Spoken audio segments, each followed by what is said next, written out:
It's the dream of millions of people, complete self-sufficiency, to grow all of their own food and never have to take a trip to the grocery store. But for most people, it's just that, a dream. The ease of our current global industrial food system is just that, too easy, too convenient, too time-saving, and too alluring. I've been exploring food for nearly a decade, and since the beginning, I've had the burning question: could I step outside of the big ag system? Could I go without grocery stores and restaurants? Nothing packaged or processed, nothing shipped from a far-off place. Could I grow and forage 100% of my food, everything that I ate for an entire year? That's exactly the journey and the quest that I decided to set out on, and now I'm here to share the story with you. But one big thing: I had very little experience with growing my own food. When I lived in San Diego, I did have a few raised beds where I grew some greens, tomatoes, and herbs. But as a traveler for the last 7 or so years, I had never really settled in one place long enough to grow my own food. So in order to do this, I would have to settle in one place. And that place that I chose is Orlando, Florida, where I'm sitting right now. Besides being really fresh to growing my own food, I was also fresh to the scene here in Orlando and Florida. And I was giving myself just 2 years here before hitting the road again. So I had to get planting as soon as I landed here. But I didn't have a garden, I didn't own any land, and I had almost no experience with foraging in the state of Florida. I chose Florida so that I could grow food year-round. And I chose Orlando because I had passed through here a few times and met a great community of permaculturists and people who grow their own food. And specifically, I chose the community of Audubon Park because that's where Orlando Permaculture and my friends at Fleet Farming were based, and there was already a movement here of turning front yards into gardens, so I would have the support I needed in order to do it here. I quickly got to work meeting people in my neighborhood and proposing the idea to them of turning their front lawns into gardens. It really wasn't hard to find takers because it was a pretty sweet deal. Their boring lawn would be turned into a garden, I'd do almost all of the work, cover the costs, and they could eat all the food they liked right from their front yard. In fact, I quickly had a list of lawns longer than I could handle. The transformation was amazingly quick, and within just a few months, I was growing more food than I could eat myself and sharing it with friends in the neighborhood. I ended up creating 6 small plots, all within easy cycling distance of each other. I was just figuring out what I was doing the whole time.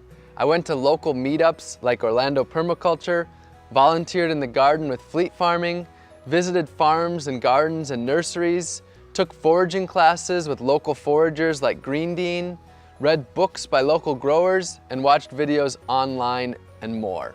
For a place to live, I built a simple tiny house homestead in the backyard of a community member that I met. And in exchange for using their space, I turned their monoculture of grass into an at-home supermarket. Starting from scratch, it took me 10 months to be comfortable and ready to begin my year. November 11th, 2018 would be my first day. It was now time to eat 100% from my gardens and food that I would forage. Now when I say 100%, I truly mean it. No grocery stores or restaurants, no drinks at a bar, nothing packaged or processed, nothing shipped long distances, no farmers markets, not even going over to my friend's pantry or even going to their gardens or their food forests. Why not share food from my friends' gardens? Because I wanted to truly immerse in my food. I wanted to have to literally figure out how to grow every single food or ingredient that I needed, or how to source it from nature. Many people know me for my dumpster diving to raise awareness about food waste. And a lot of people who follow me online assumed that I would still be eating from dumpsters. But nope, no food from dumpster diving at all. I had already proved to myself that I could live off of the waste of our globalized food system. Now it was time to see if I could step away from that completely. That included everything that I put in my body, even supplements, vitamins, and medicines. Now you'd think on day one that maybe I'd have eaten a lot of 100% homegrown and foraged meals, but to be honest, my first meal on day one was my first 100% homegrown and foraged meal of my entire life. It was day one and I was in the deep end. But I had laid the foundation that I needed. My gardens scattered across the neighborhood were full of food, and I had scouted out food both in the city and the countryside to forage. My supermarket was on nearly every street I could walk down, and the shelves were stocked. Over the last 365 days, I grew and harvested over 100 different foods from my gardens and foraged over 200 different foods from nature. That's a new species for almost every single day of the year. I grew a dozen different greens packed with nutrients: moringa, katuk, chaya, purslane, collards, kale, and perennial spinaches, just to name a few. I grew sweet potatoes, cassava, and yams for my main caloric needs, pigeon peas and southern peas for protein, delicious fruits like papayas and bananas, Seminole pumpkins, carrots, eggplants, just to name a few vegetables, and garlic, onion, peppers, and many herbs to add flavor and nutrition to all of my meals. And I raised bees for honey to satisfy my sweet tooth, which, believe me, I do have quite the sweet tooth. All of the bees that I stewarded were rescued with my friend Dennis the Bee Guy from locations where people didn't want them living, such as in the side of their homes. I harvested giant wild yams from the woods, picked coconuts to make coconut milk, butter, and coconut curries, foraged from fruit trees in the wild, growing in public parks, and in the city with the bounty of fruit falling onto the sidewalks. And of course, wild bananas too. I caught fish from the oceans, lakes, and rivers, and even harvested deer that had been hit by cars during my visit to Wisconsin. I harvested over 20 species of mushrooms in the woods, picked nutritious plants that people call weeds that they walk by unknowingly or even constantly battle with in their yards and gardens. My caffeine came from the native Yaupon holly tree that I made a tea from, and I even harvested my own sea salt from the ocean by collecting the water, boiling it down in a pot until I was left with just the sea salt for my meals. I grew and foraged all of my own medicine and vitamins too. I grew fresh turmeric and ginger in my gardens, foraged elderberries from the wild. I harvested reishi mushrooms and herbal teas, and grew moringa, also known as the vitamin tree, to make an easy to travel with multivitamin powder. But most importantly, my food was my medicine.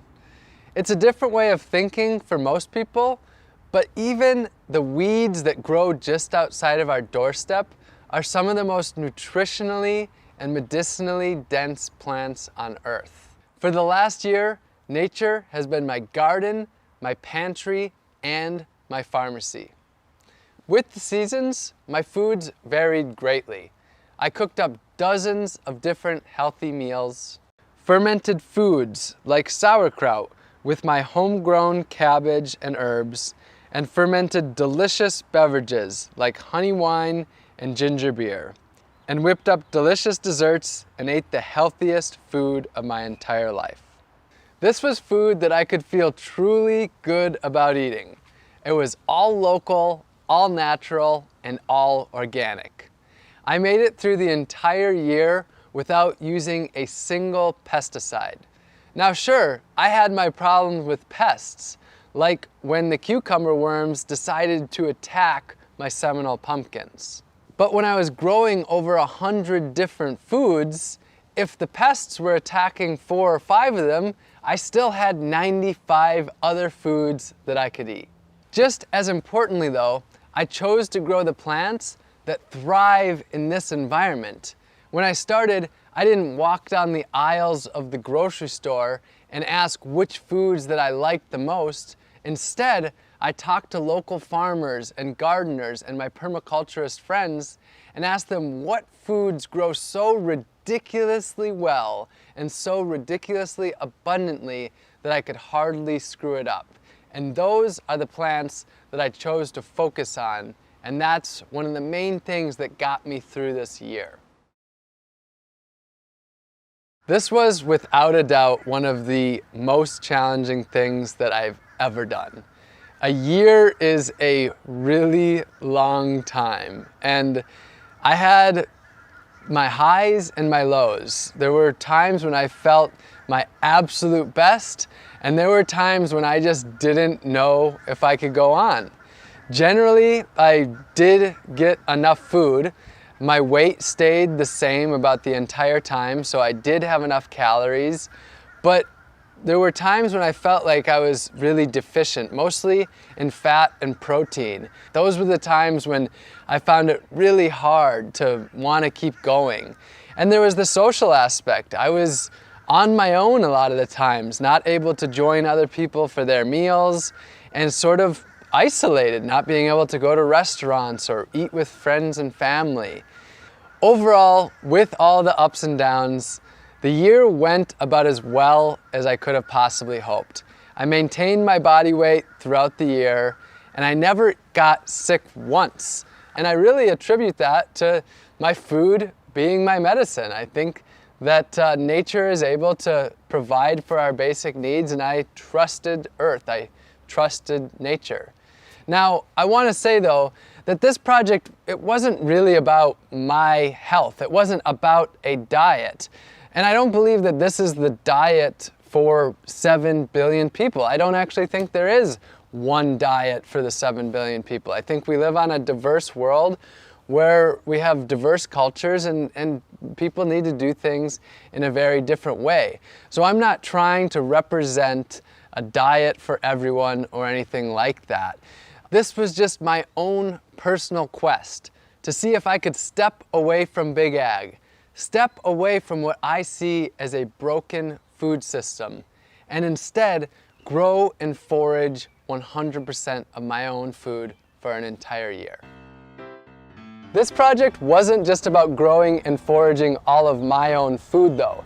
It was about empowering others to grow their own food, to take back power from Big Ag, and ultimately to take back their health and grow their communities. So during this time, I started a few community initiatives. We built 15 gardens for the people, planted over 200 community fruit trees, and sent out over 5,000 free seed packs to help others grow their own organic, healthy food. And I taught dozens of free gardening classes in my gardens to the people in my community. I'll be honest though, I do have an agenda. I want you to question your food.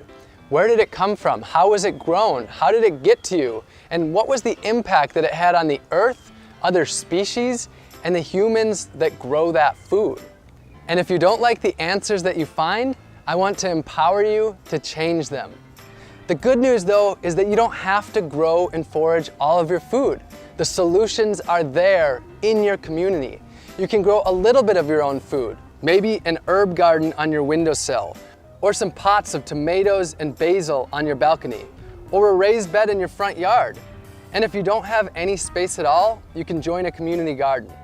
You can source your food locally and purchase from local farmers and gardeners. The farmers market is a great place to start.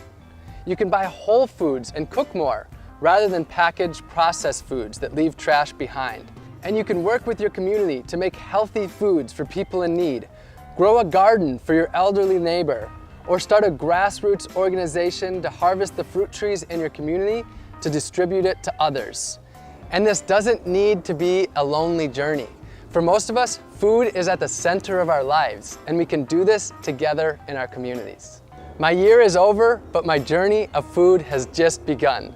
A book is in the works, and 100% of my proceeds will be donated to organizations working on the food solutions. And I'll be here online sharing inspiration and education on how you can get involved in gaining food freedom.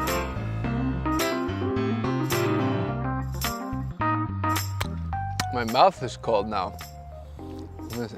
My own medicine and vitamins too.